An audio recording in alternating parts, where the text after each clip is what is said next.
Ce matin-là, le champ de bataille semblait vide, comme si la guerre elle-même avait retenu son souffle pendant quelques instants. La fumée flottait encore au-dessus de la terre retournée, lente et épaisse, dessinant dans l'air formes instables qui disparaissaient aussitôt qu'on croyait les comprendre. Le vent glissait le long des barbelés tordus, faisant vibrer le métal dans un cliquetis fragile, presque délicat, un son qui n'aurait jamais dû exister dans un lieu façonné par la violence. Le sol, labouré par les explosions, gardait l'empreinte du chaos de la veille, mais à cet instant précis, tout paraissait figé, suspendu entre deux battements du monde. Pourtant, au milieu de ce silence trompeur, quelqu'un respirait encore. Quelque part dans cette étendue grise que personne n'osait plus traverser, entre deux armées retranchées dans leurs lignes, entre deux univers séparés par la peur, entre la vie qui s'accroche et la mort qui attend patiemment, un homme survivait là où aucun regard ne se posait, là où carte militaire ne montrait qu'un espace vide. Un simple no man's land, oublié par tous. Il s'appelait Henri, 22 ans, fils de paysan né, dans un village si petit que le monde s'arrêtait à la dernière colline. Là-bas, les journées étaient rythmées par le lever du soleil, le bruit régulier des outils dans les champs et l'odeur persistante de la terre fraîchement retournée. Avant la guerre, il connaissait la fatigue simple du travail honnête, celle qui fait mal aux muscles, mais apaise l'esprit. Il se souvenait du silence des matins d'été, lorsque la rosée brillait sur les épis de blé, et du goût du pain chaud posé sur la table en bois usé. La guerre, pour lui, n'avait été d'abord qu'un mot entendu à distance, une rumeur qui ne semblait pas pouvoir atteindre son horizon tranquille. Puis les affiches, les discours, les regards sérieux des anciens, et finalement l'uniforme trop grand sur ses épaules. On lui avait parlé d'honneur, de patrie, de devoir, des mots lourds et brillants, qui semblaient porteurs de sens, mais qui se dissolvaient dans la boue épaisse des tranchées, là où la survie quotidienne remplaçait toutes les grandes idées. L'assaut avait commencé à l'aube, brutal, désordonné, avalant toute pensée sous le fracas des obus. Le ciel lui-même semblait se déchirer sous les explosions, et la terre vibrait comme un animal blessé. Henri, parce que les autres couraient, parce que rester immobile signifiait mourir, parce que le corps obéit avant que l'esprit ne comprenne. La boue éclaboussait son visage, les cris se mélangeaient au tonnerre des canons, et chaque pas semblait le rapprocher d'un endroit dont il ne voulait pas connaître le nom. Puis une lumière blanche, aveuglante, suivie d'un choc si violent que le monde se brise en silence. Quand il rouvrit les yeux, il n'y a plus de charges, plus de cris, seulement un ciel gris immense au-dessus de lui, indifférent, presque paisible, comme si la guerre s'était éloignée de quelques mètres pour l'abandonner seul, avec le battement fragile de son cœur. Il voulut bouger, instinctivement, mais une douleur brûlante traversa sa jambe, si vive qu'elle lui coupa le souffle. Ses doigts s'enfoncèrent dans la terre humide, tandis qu'il comprenait lentement qu'il n'était plus à sa place, ni protégé par sa ligne, ni capturé par l'ennemi. Il était entre les deux, dans cet espace que les cartes ignoraient et que les hommes évitaient, une bande de terre maudite où les corps restaient figés sous le ciel ouvert. Autour de lui, le sol était déchiré comme une plaie immense, creusée de cratères, parsemée de silhouettes immobiles qui racontaient silencieusement la violence passée. Le silence pesait plus lourd que le vacarme des bombardements, car il signifiait l'abandon, l'effacement, l'idée que personne ne viendrait. Allongé là, Henri sentit pour la première fois la solitude véritable, celle qui ne laisse aucun espoir de voie humaine pour rompre l'immobilité. Le premier jour passa avec une lenteur irréelle, chaque minute s'étirait jusqu'à devenir insupportable. Henri n'osait pas bouger, conscient qu'un simple mouvement pouvait attirer un tir, venu l'une ou l'autre ligne. Il entendait les deux camps, des voix françaises fatiguées, des voix allemandes lointaines, des pas, des ordres étouffés, des bruits de métal. La guerre continuait, mais elle avançait sans lui, comme un fleuve qui ne remarque pas la pierre sur son passage. La soif arriva vite, brûlante, obsédante, transformant chaque pensée en une seule image, l'eau. Sa langue était à son palais, ses lèvres se fendaient sous le vent sec.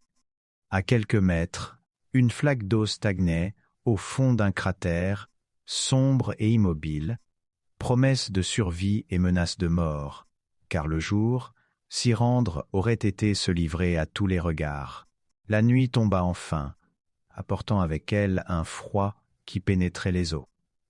Les étoiles brillaient au-dessus de lui, indifférentes, comme si le ciel reconnaître ce qui se passait en dessous. Alors, lentement, avec une détermination née de la peur de mourir, Henri commença à ramper. Chaque centimètre était une épreuve, sa jambe traînant derrière, comme poids étranger. La boue collait à son uniforme, ses mains tremblaient, et la terre sous ses doigts était froide, humide, saturée d'odeurs de poudre et de sang séché. Lorsqu'il atteignit enfin l'eau, il hésita à peine. Elle était trouble, grise, mêlée à la terre, mais il but avec avidité, sentant la vie revenir en lui à travers cette eau imparfaite qui devenait, à cet instant, la chose la plus précieuse au monde. Le deuxième jour se leva sans lumière véritable, comme si le soleil lui-même hésitait à regarder ce paysage brisé. Une chaleur lourde s'installa peu à peu, écrasant tout sous son poing visible. Henri, sa peau tirée sous la poussière séchée, chaque respiration, avec elle l'odeur métallique du champ de bataille. Les mouches arrivèrent, d'abord une, puis plusieurs, tournoyant autour de lui avec une insistance insupportable, rappel constant d'un mort immobile qui l'entourait.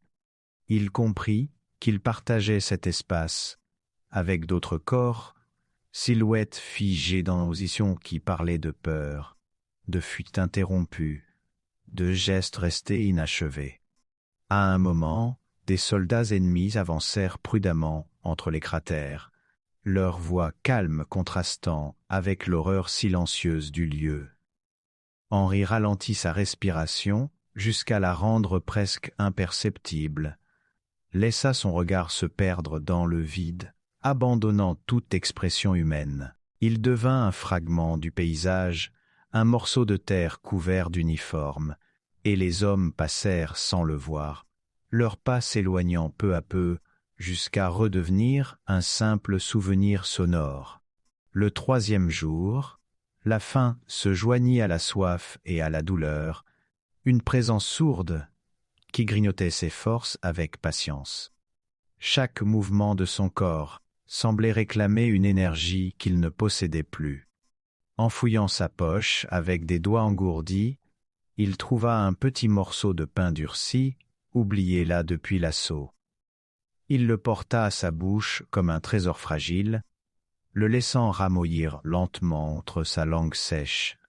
Le goût était presque absent, mais le geste lui rappelait qu'il était encore vivant, encore capable de se nourrir, même de presque rien. Son esprit s'échappa vers la cuisine de sa maison, la lumière douce du soir passant par la fenêtre, le bruit des assiettes, la voix de sa mère qui racontait des choses simples. Ses souvenirs étaient un abri invisible, un endroit intérieur où la guerre ne pouvait pas entrer, mais il rendait aussi le présent plus cruel, creusant en lui un vide que le paysage autour de lui. Le quatrième jour, le monde perdit ses contours nets. Le ciel, la terre, les sons semblaient se mélanger dans une brume intérieure qui l'éloignait doucement de la réalité. Henri entendait parfois son nom, prononcé avec douceur, comme quelqu'un se penchait sur lui, mais lorsqu'il ouvrait les yeux, il n'y avait que l'horizon dévasté. Il crut voir la silhouette de sa maison entre deux colonnes de fumée, le toit familier se dessinant un instant avant de se dissoudre dans l'air chaud. Le soleil brûlait sa peau le jour, la transformant en une surface douloureuse et sèche, tandis que la nuit apportait un froid humide qui s'infiltrait dans ses os. Son univers se réduisait à une chose essentielle et fragile, respirer encore. Chaque souffle était une décision inconsciente de rester, de ne pas glisser tout à fait dans le silence qui entourait les autres corps. Le 5e matin arriva presque sans qu'il s'en rende compte. Son corps semblait lointain, comme s'il appartenait à quelqu'un d'autre, posé là sur la terre froide. Puis, au loin, des tirs éclataient à nous secs, répétés, annonçant une nouvelle attaque qui balait les reins déjà meurtris. Des silhouettes avancèrent, avec prudence. Le sol retourne le corps à la recherche de survivants ou d'indices. Une voix cria en français, brisant l'épaisseur du silence. Des mains le saisirent avec précaution, le tournant doucement sur le dos.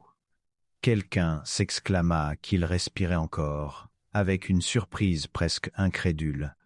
Dans des bras étrangers, il sentit le monde bouger à nouveau. Le ciel glissait au-dessus de lui.